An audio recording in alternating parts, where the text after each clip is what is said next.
Bonjour, bienvenue CIPCA 2024, deuxième journée, conversation avec Grégory Bloin, le président fondateur de Virtuo Industrial Property.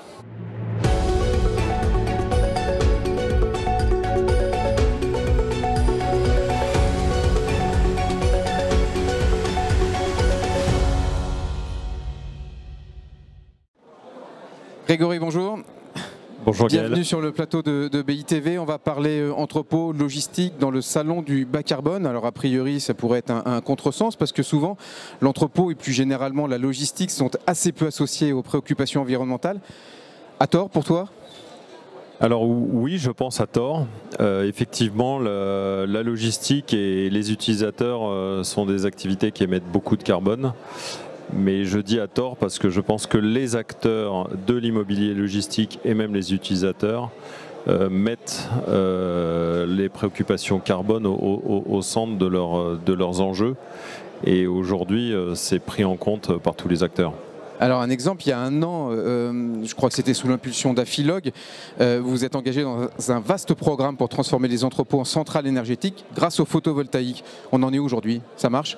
Bah oui, je pense que ça marche. Si on prend l'exemple de Virtuo, on a présenté ce matin une opération qu'on a réalisée au sud de Nantes, qui est une plateforme de 30 000 m². C'est une plateforme à énergie positive, puisqu'on a couvert la totalité de la toiture en panneaux photovoltaïques. Et donc cette plateforme génère plus d'énergie qu'elle n'en consomme. Et dorénavant, toutes nos plateformes sont couvertes à 100% de panneaux photovoltaïques, une partie en autoconsommation et le reste en revente au réseau. Donc tout à fait en ligne avec ce qu'avait annoncé Afilog l'année dernière. Parce qu'il y a une logique de reverser au réseau et de reverser, c'est pas uniquement de l'autoconsommation. L'autoconsommation, c'est une partie de l'installation. C'est pour que ça permette aux utilisateurs de réduire leur consommation d'énergie. Et le delta, parce que globalement c'est 15-20% seulement de la toiture en autoconsommation, l'objectif est d'utiliser ces toitures pour en faire des producteurs d'énergie et donc d'arriver à 100% de la toiture. Plus généralement, quelle est la stratégie de Virtuo pour s'inscrire dans une démarche compatible avec la stratégie nationale bas carbone ? Je sais que c'est inscrit dans l'ADN et dans les gènes de Virtuo, mais quelles innovations il faut embarquer dans la construction décarbonée de plateformes logistiques et comment ça se matérialise par quelques actions concrètes ? Alors c'est totalement dans notre ADN et c'est même dans nos statuts, puisque l'année dernière, en 2023, Virtuo est devenue une société à mission et on a inscrit cet engagement dans nos statuts. Donc pour démontrer que ce n'est pas que sur le papier, c'est pas du greenwashing. C'est pas du greenwashing et c'est vraiment un engagement fort. Et ça se traduit par le fait que en 2023, on a livré notre deuxième plateforme logistique net zéro carbone. Je crois qu'on est les seuls en France à avoir fait ça.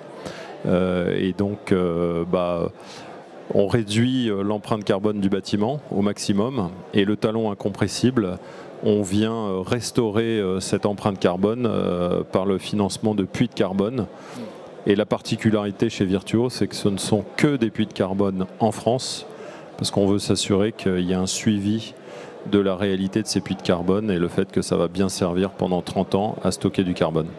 Est-ce que ça, c'est des arguments qui portent auprès des élus locaux dont on sait qu'ils sont, ils sont réfractaires dès qu'ils voient un permis de construire de Absolument. quoi que ce soit, mais alors sur les entrepôts encore plus peut-être que sur le logement, est-ce que ça peut être un argument qui force la décision ? Absolument, c'est un vrai argument et l'exemple de ce qu'on a présenté ce matin de la Chevrolière au sud de Nantes, ça a été un des arguments qui a emporté la décision de l'élu de nous laisser nous installer sur un site où il souhaitait plutôt de l'industrie que de la logistique. Et le fait qu'on s'était engagé dans cette démarche vertueuse a fait qu'il a accepté qu'on s'installe. Et en plus, il a réalisé que la logistique, elle était au service de l'industrie, que l'implantation de cette plateforme, elle permettait et de décarboner le bâtiment, mais aussi l'activité qu'il y avait derrière, puisque le client qui s'est installé, il desservait un industriel qui était déjà sur la zone et qui enlevait 50 camions de la route. Ouais, donc on a toute la chaîne de valeur. Toute la chaîne, absolument. Bon, ma dernière question, en fait, tu y as répondu déjà. L'entrepôt zéro carbone est-il possible? Oui. Est-il une chimère? Non. Est-ce qu'il est possible pour tout le monde? Est-ce qu'il est possible surtout de massifier l'entrepôt net zéro carbone? Alors, juste une précision, zéro carbone, non, pour moi, ce n'est pas possible. Net zéro carbone, oui. Zéro carbone, ça voudrait dire qu'on n'émet plus du tout de carbone et malheureusement, aujourd'hui, techniquement, c'est pas possible. On arrive à réduire. Net zéro carbone, c'est parce qu'on restaure.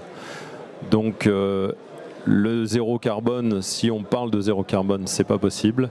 En revanche, on peut tendre vers la neutralité carbone et les accords de Paris, justement, nous invitent à ça. Dans le calendrier imparti par l'accord de Paris? Je pense que là, il y a un sacré challenge. Ouais. Et je n'ai pas la réponse encore aujourd'hui. Bon, on se reverra avant 2050. Absolument, on aura progressé d'ici là. Super. Merci beaucoup Grégory, merci et bon salon. Merci Gaël.